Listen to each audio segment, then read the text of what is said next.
Hello friends, welcome back to the Python programming session.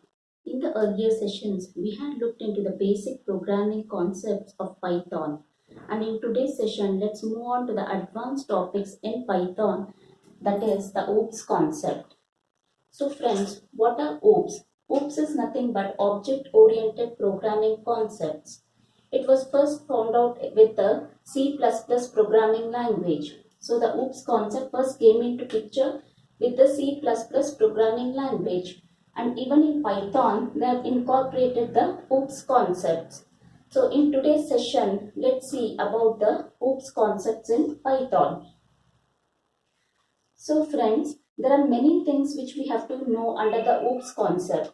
Some of them are the classes, the objects, the methods, data encapsulation, polymorphism, encapsulation, inheritance.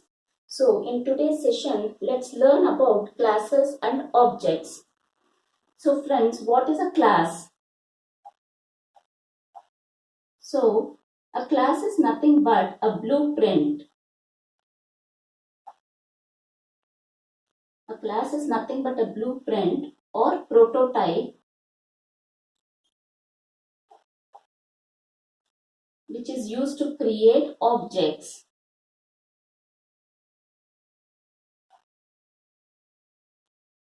Create objects. So it is nothing but a blueprint or prototype from which objects can be created.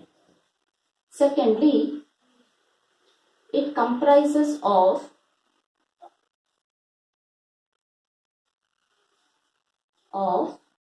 attributes and methods. Attributes are also called properties of the class. Properties of the class. And methods are called behavior of the class. Behavior of the class. These two, that is attributes and methods, together are called class members.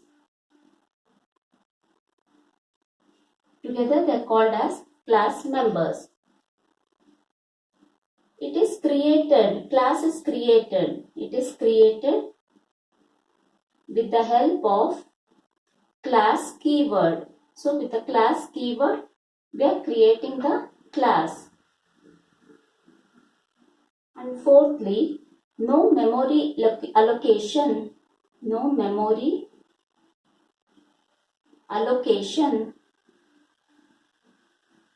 is done for the class.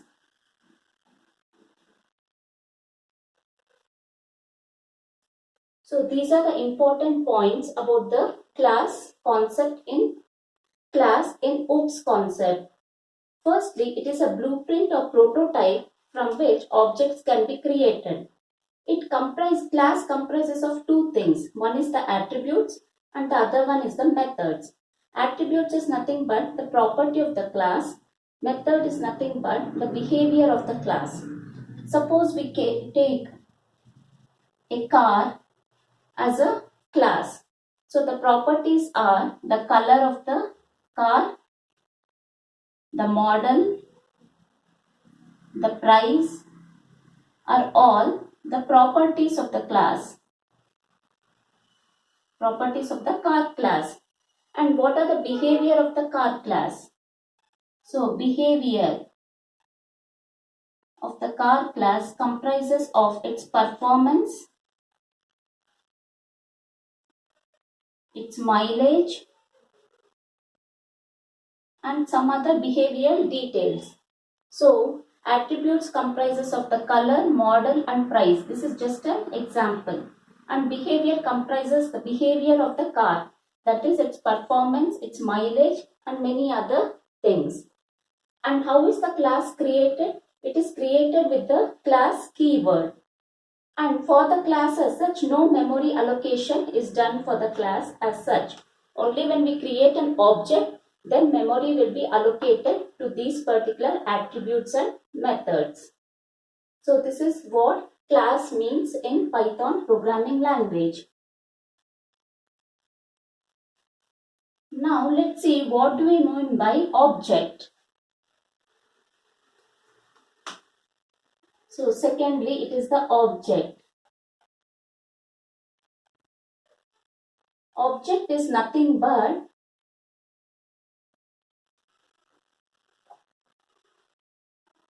an instance of a class. Instance of a class. It is created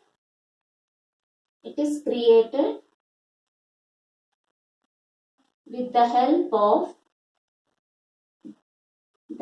of class constructor. So it is created with the help of class constructor. Let's see all these things with an example. Thirdly, it allocates memory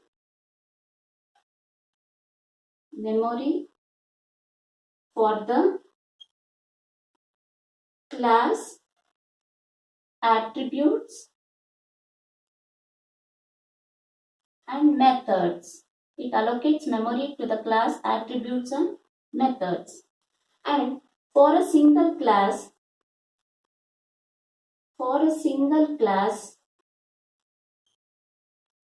we can create any number of objects.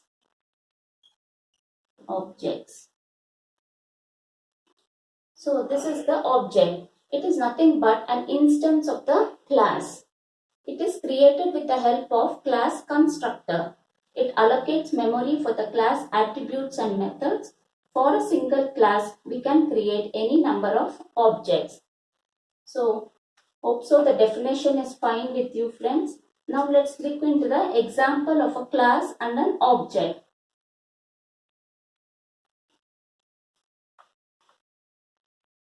So we all know that in functions we had function definition and a function call.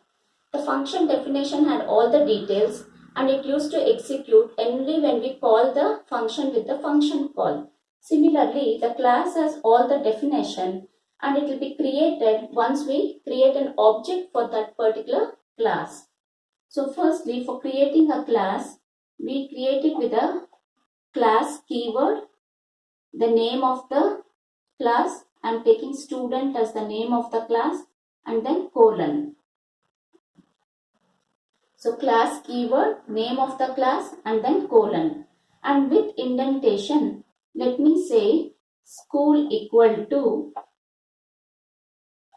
Vidyalaya. So this is a class attribute. It is nothing but a variable.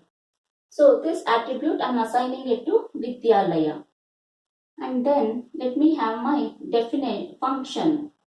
So def, with the def keyword, let me create a function which is called init. And it takes self as the first parameter. And let me pass two other parameters which is student ID and student name. So this init is nothing but a class constructor or constructor method. Let's look into it in detail.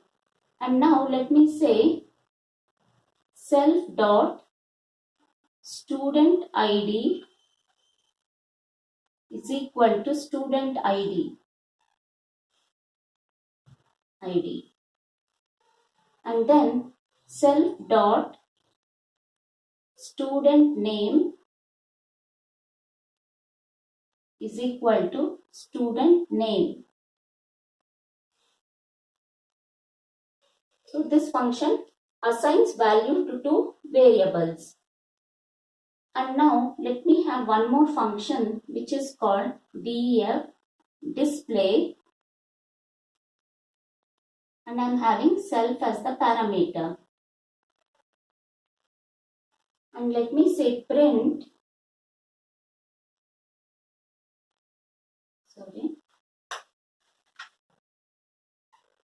print self dot student name, student ID, comma, self dot student name. So this is the class. We have defined the class in this particular manner.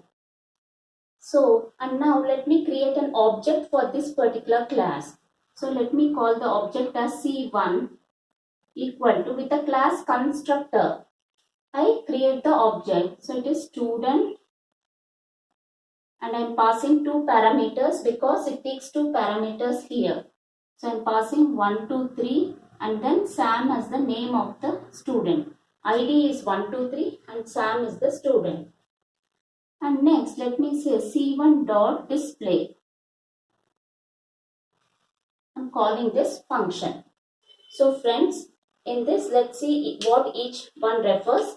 Class is the keyword with which we are creating the class. This is the keyword. Student is the class name, and we have to add a colon after the class name. School equal to Vidyalaya. So this is an attribute and this is a class attribute. Class attribute. It is not within the init method. So it is a class attribute. If it was within the init method, it would have become instance attribute. And what is def hyphen underscore underscore init underscore underscore? This is nothing but a constructor method. Constructor method. And for the constructor method, the first parameter should be self, which is an instance of the class. So whenever an object is created, it will first call the init method. So when we create an object called C1 with student, class 1, 2, 3 and Sam, it will first call the init method and it will initialize the variables. So what are these variables? These are instance variables. Instance variables. Because it is called when the object has been instantiated. And what is this? This is the instance method. Because even it is having the self keyword, so it is called the instance method.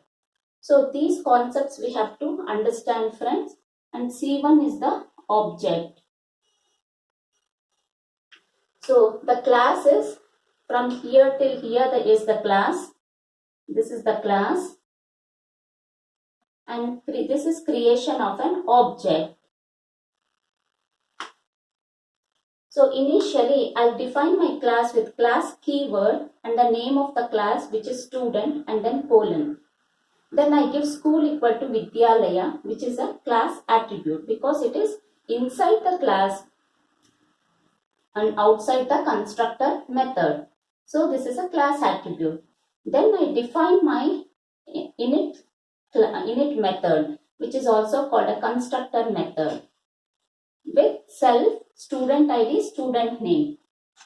Now when I create an object, the first thing it will do is it will call this init method and it will assign values to these two variables, that is self.student ID, self.student name. Both will get 1, 2, 3 equal to 1, 2, 3 and this will be equal to Sam. So basically when we create an object, the first thing which happens is the init method gets called and the variables are assigned. And now if we want to access the display method, we have to give the object name dot display. Then it will display self.student ID and self.name. So in this case, it will display 1, 2, 3 and then Sam. So because student ID is 1, 2, 3 and Sam is the student name. So in this way, we can create an instance of an object for this particular class. This is one particular object. We can create n number of objects for n number of students. So we can have C2 equal to So the output for this would be 1, 2, 3 and then Sam. Similarly, we can have another object called C2 which is equal to student class. 3, 4, 5 is the ID, Ram is the name, and I can give C2 dot display. So when this particular object is created, it will first point to def init, definition init def constructor method, and it will assign values. Student ID is 3, 4, 5 and Ram is nothing but, student name is nothing but Ram. Now if I say object.display, it will come to this method and display the values for these particular variables. So it will give the value 3, 4, 5 and then Ram. So in this way we can have an object for each and every student, and we can assign values to the student details and we can print those particular details. Hope so friends, it is clear for you the concept of class and the concept of object. The class is redundant till we create an object. Only when we create an object, an instance of the class will be created and will allocate memory to these particular variables. Otherwise, class as such is just a prototype or a blueprint. Hope so friends, it is clear for you the class and the object concept which comes under the OOPS concept. If you have any doubts, please do reach to me out in the comment section. If you like my video, click on the like button and please do subscribe to get notifications of my new videos. Till then, see you. Bye bye.